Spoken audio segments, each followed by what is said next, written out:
Today marks the first day of the severe weather season, which runs October through to April, and like we do every year, we've put together a special forecast for this season to give you an indication of what sort of weather we can expect.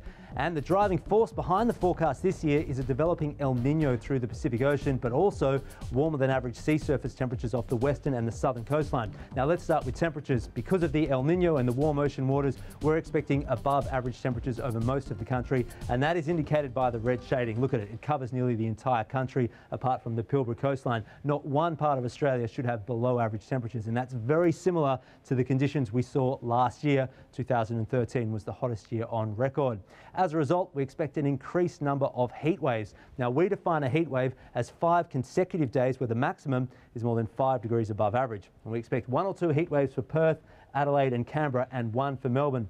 No heat waves though for Brisbane, Sydney or Hobart, but they are extremely rare along the east coast. Those cities average less than 1 every 10 years. Now, with a developing El Niño, that also means dry conditions continuing. It's not good news for drought-affected parts of Queensland and New South Wales. So we're expecting below-average rain right through northern, central and eastern Australia, apart from southern Tasmania. Some warmer ocean temperatures to the south of Australia will increase evaporation and moisture and help to deliver close to average rain through southern Tasmania, and also close to average or even above average rain for parts of Western Australia.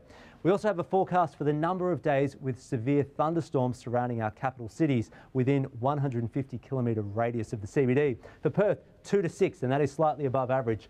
Adelaide, 3 to 7 days. Hobart, 2 to 6, and then 6 to 10 for Melbourne. But as you head towards the east coast, the number of days will increase. So for Sydney, 13 to 17, and Brisbane, which is the most severe thunderstorm-prone capital, we're expecting 16 to 20 days with severe thunderstorms, although that figure is slightly below average due to the dry conditions and the El Niño. Now for cyclones, we expect 5 tropical cyclones off the north coast of WA, and that is average, 3 of which should hit the coast.